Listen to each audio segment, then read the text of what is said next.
Salam saudaraku yang terkasih di dalam Yesus Kristus. Saya Pendeta Margono Firmandes menyapa saudara-saudara kembali melalui Menara Doa Gereja Baptis Indonesia Mojosongo. Saudaraku yang saya kasih dan mengasihi Tuhan, hari ini pemerintah sudah memperlakukan new normal. Berarti gereja sudah dibuka, sudah ada ibadah. Tetapi ada beberapa jemaat juga yang belum mengikuti di dalam ibadah. Itulah sebabnya pada hari ini saya akan menyampaikan kebenaran firman Tuhan, mengingatkan kepada saya, mengingatkan kepada kita semua, bagaimana gereja memiliki misi untuk kemuliaan nama Tuhan, yaitu pemberitaan Injil harus diberitakan. Sebelumnya, mari kita akan berdoa terlebih dahulu. Kita menyerahkan kepada Tuhan supaya kebenaran firman Tuhan sungguh-sungguh menguatkan bagi setiap anak-anak Tuhan. Bapa, hari ini mengucap syukur karena pertolongan Tuhan yang sungguh nyata. Kami oleh pemerintah sudah dibuka atau new normal. Berarti gereja sudah boleh dibuka untuk beribadah. Namun ada beberapa jemaat yang belum mengikuti ibadah karena sesuatu. Namun hari ini kami akan mempelajari kebenaran firman Tuhan yang mengingatkan kembali akan misi Tuhan untuk pemberitaan Injil, supaya kebenaran firman Tuhan pada hari ini mengingatkan anak-anak Tuhan, mengingatkan kita semua bagaimana supaya anak-anak Tuhan tetap memberitakan amanat agung Tuhan Yesus Kristus. Dalam nama Yesus Kristus kami sudah berdoa dan mengucap syukur. Haleluya. Amin. Saudaraku yang saya kasih dan mengasihi Tuhan, firman Tuhan hari ini yang berjudul yaitu Gereja yang Misioner. Gereja yang Misioner. Dan firman Tuhannya diambil dari Kisah Para Rasul pasal yang ke-11 ayat yang ke-19 sampai yang ke-30. Saya tidak akan membacakan firman Tuhan. Saudara silahkan untuk menyimak dan kita akan mempelajari seluruhnya dari ayat yang ke-19 sampai yang ke-30-nya. Apa sih maksudnya gereja yang misioner itu? Gereja yang misioner artinya gereja yang melakukan dan ikut peka dalam permasalahan sosial umat ataupun bangsa, dan menciptakan suasana damai, rukun, dan sejahtera. Dan hari ini kita akan mempelajari itu diambil dari Kisah Para Rasul pasal yang ke-11 ayat 19 sampai yang ke-30 ini. Kita akan belajar dari jemaat yang ada di Antiokhia. Jemaat yang ada di Antiokhia pada saat itu, kalau boleh menyelidiki ayat ini, pada saat itu jemaat ini ya tidak banyak. Hanya beberapa orang yang berkumpul, mereka berdoa, mereka bersama membaca firman Tuhan, mempelajari firman Tuhan, tapi tidak lupa mereka juga memberitakan Injil. Memang tidak disebutkan tempatnya di mana.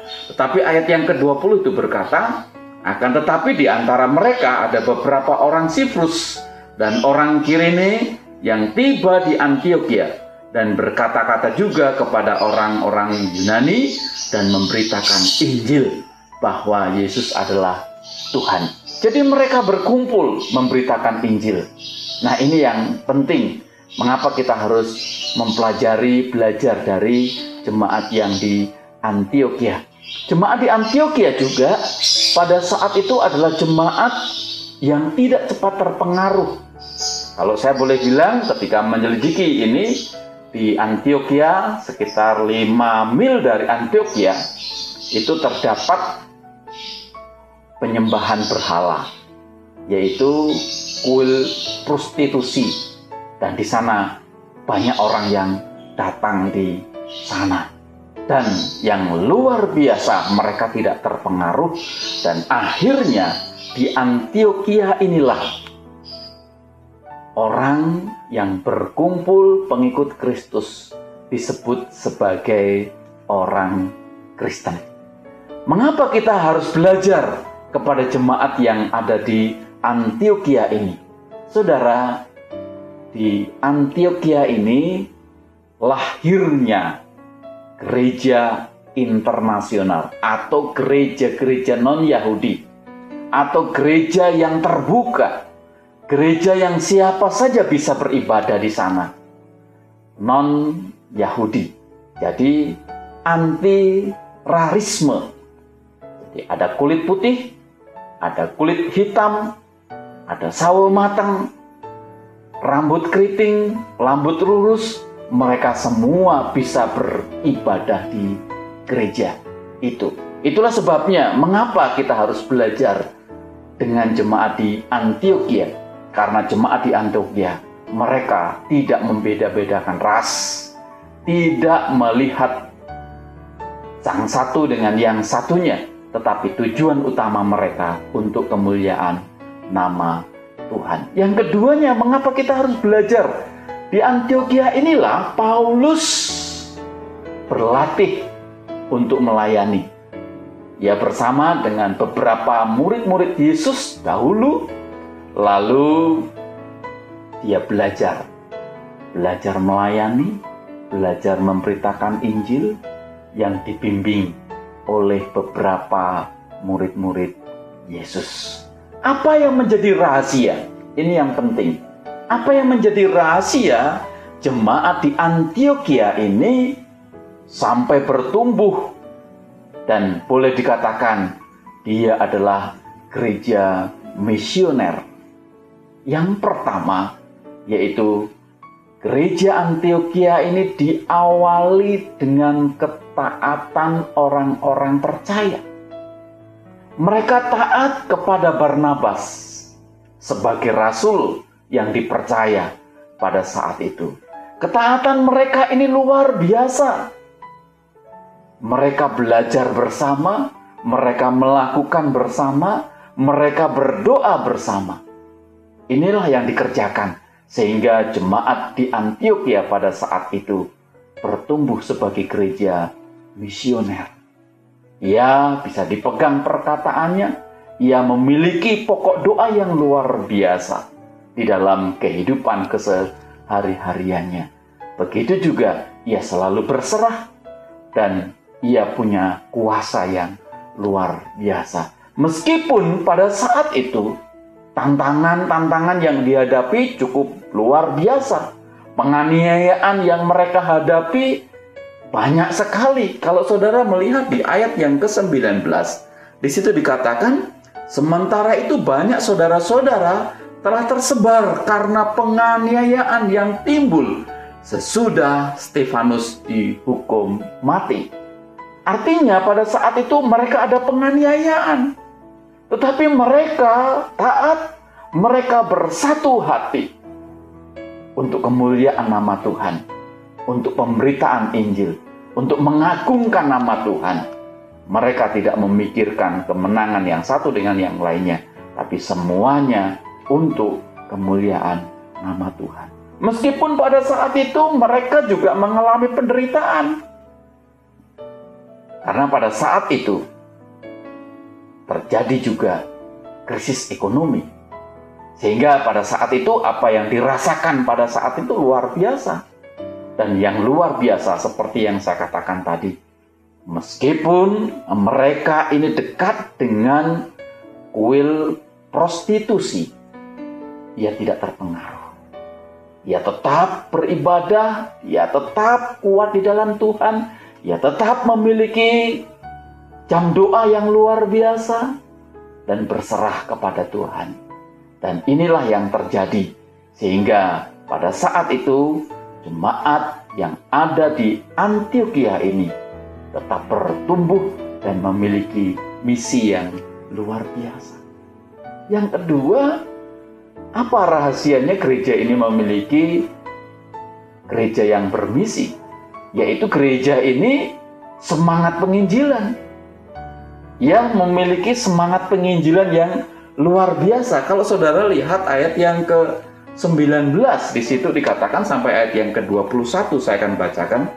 Sementara itu banyak saudara-saudara telah tersebar karena penganiayaan yang timbul sesudah Stefanus dihukum mati. Mereka tersebar sampai Venesia, Siprus, dan Antiokhia. Namun mereka memberitakan Injil kepada orang Yahudi saja. Ayat yang ke-20-nya. Akan tetapi di antara mereka ada beberapa orang Siprus, orang Kirene yang tiba di Antiokhia dan berkata-kata juga kepada orang-orang Yunani yang memberitakan Injil bahwa Yesus adalah Tuhan. Ayat 21-nya. Dan tangan Tuhan menyertai mereka dan sejumlah besar orang menjadi percaya berbalik kepada Tuhan.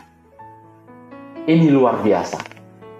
Meskipun dalam situasi keadaan penganiayaan, dalam situasi keadaan tidak nyaman perekonomian, situasi pengaruh luar yang luar biasa, mempengaruhi, menggerogoti dari dalam dan dari luar. Tetapi mereka tetap memiliki iman untuk penginjilan. Ini yang harus kita contoh, bahwa mereka tetap memberitakan Injil. Begitu juga di dalam kehidupan saya dan saudara. Semestinya kita juga tetap memberitakan Injil. Ingat, gereja kita memiliki moto, siap dimuridkan dan untuk dimuridkan. Siap dimuridkan dan untuk dapat dimuridkan. Artinya bahwa kita harus siap untuk dimuridkan dan memuridkan orang lain. Gereja mempunyai visi misi, satu orang membawa satu jiwa dalam 1 tahun. Situasinya apapun, kondisinya apapun, jemaat yang ada di Antiokhia ini, mereka mengalami penderitaan-penderitaan yang sedemikian, tetapi mereka tetap memberitakan Injil. Begitu juga di dalam kehidupan saya dan saudara. Semestinya tetap memberitakan Injil. Saya ingin mengajak saudara untuk melihat di dalam Kisah Para Rasul pasal yang ke-9 ayat yang ke-31. Itu berkata, selama beberapa waktu jemaat di seluruh Yudea, Galilea, dan Samaria berada dalam keadaan damai, jemaat itu dibangun dan hidup dalam takut akan Tuhan. Jumlahnya semakin bertambah besar oleh pertolongan dan penghiburan Roh Kudus. Mereka ini bertumbuh terus karena mereka mempunyai komitmen membawa, memberitakan amanat agung Tuhan Yesus Kristus. Begitu juga di dalam kehidupan saya dan saudara. Semestinya kita juga memberitakan Injil kepada semua orang. Ini suatu kewajiban, ini suatu perintah Tuhan yang harus kita kerjakan, yang harus kita lakukan. Dalam keadaan baik, tidak baik, kita harus tetap. Dan semua kegiatan sesungguhnya, kegiatan-kegiatan kerohanian, semuanya didasarkan, sekali lagi, kegiatan-kegiatan kerohanian, semua didasarkan penginjilan. Kalau tidak penginjilan, perlu dipertanyakan. Apakah ia melakukan amanat agung atau belum? Tetapi ketika penginjilan itu semua didasarkan atas amanat agung, kita sudah melakukan apa yang menjadi perintah Tuhan. Begitu juga gereja yang ada di Antiokhia ini, mereka ini bukan gereja yang tertutup atau gereja yang masa bodoh atau gereja yang tidak terbuka dengan hal yang lain. Tetapi gereja ini, gereja yang di Antiokhia ini, mereka ini terbuka dengan gereja lain. Terbuka dengan organisasi-organisasi lain. Semestinya yang seirama, yang selaras. Pada saat itu kalau kita bisa melihat di dalam ayat yang ke-22 sampai yang ke-24, saya akan bacakan untuk saudara. Maka sampailah kabar tentang mereka itu kepada jemaat di Yerusalem. Lalu jemaat itu mengutus Barnabas ke Antiokhia. Setelah Barnabas datang dan melihat kasih karunia Allah, bersukacitalah ia menasehati mereka supaya mereka semua tetap setia kepada Tuhan. Karena Barnabas adalah orang yang baik, penuh dengan Roh Kudus, dan iman sejumlah orang dibawa kepada Tuhan. Artinya, pada saat itu jemaat di Antiokhia ini, mereka terbuka kepada gereja yang ada di Yerusalem. Mereka terbuka. Mereka bisa minta nasihat kepada gereja yang ada di Yerusalem. Begitu juga di dalam kehidupan saya dan saudara. Gereja yang memiliki misi bukan gereja yang seperti katak dalam tempurung, seolah-olah gereja yang paling baik.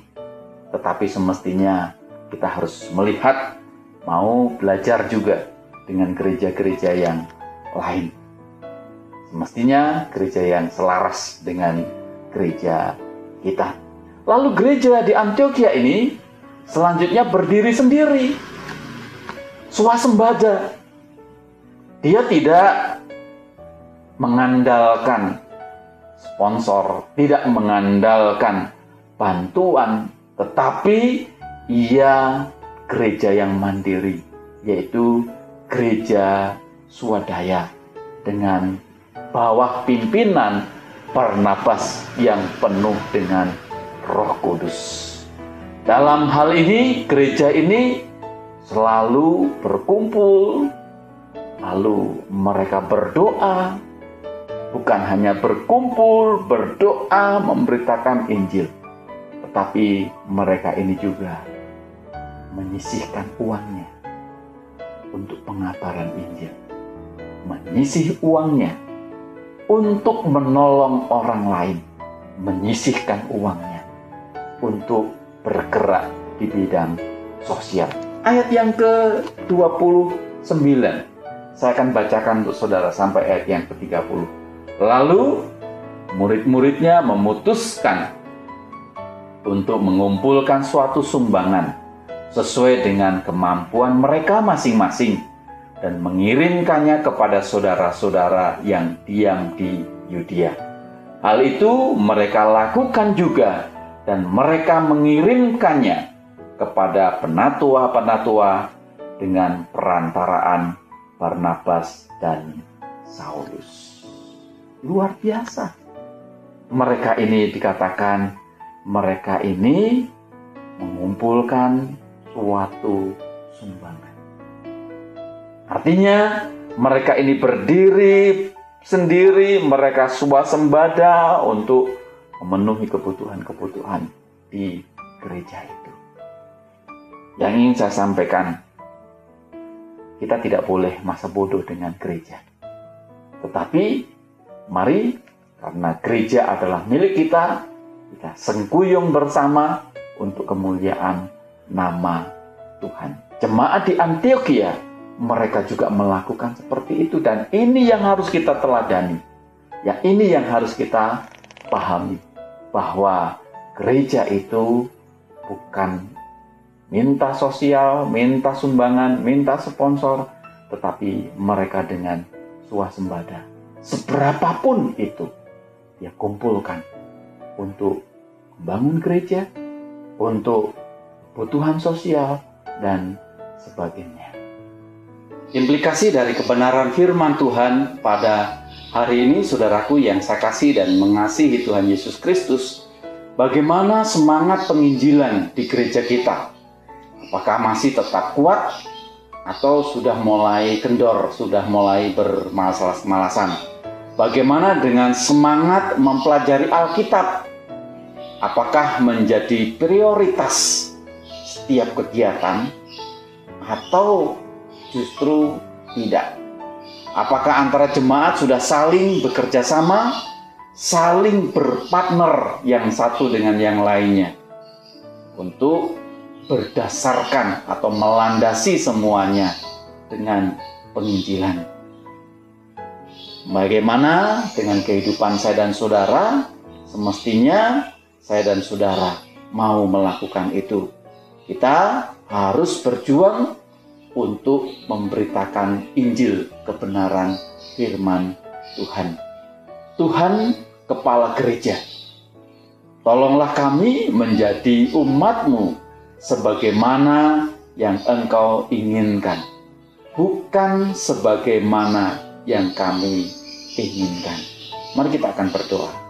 Bapa, mengucap syukur firman-Mu, karena firman Tuhan boleh menegur, mengingatkan kami kembali di masa-masa saat ini, virus corona. Kami diingatkan kembali untuk misi Tuhan, yaitu menjadi gereja yang misioner.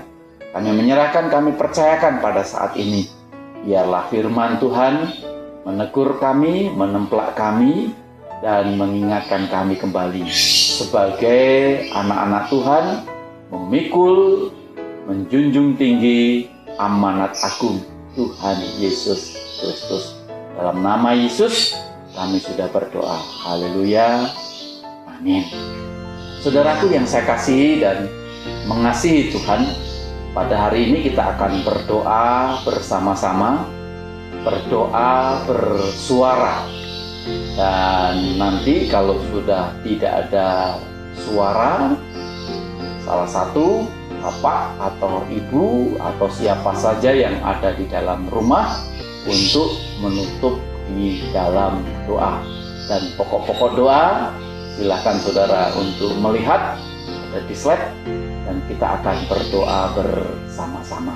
Mari kita akan berdoa secara bersuara. Setelah itu nanti sekali lagi oleh bapak pun ibu atau siapa saja menutup di dalam doa. Mari kita akan berdoa bersama-sama.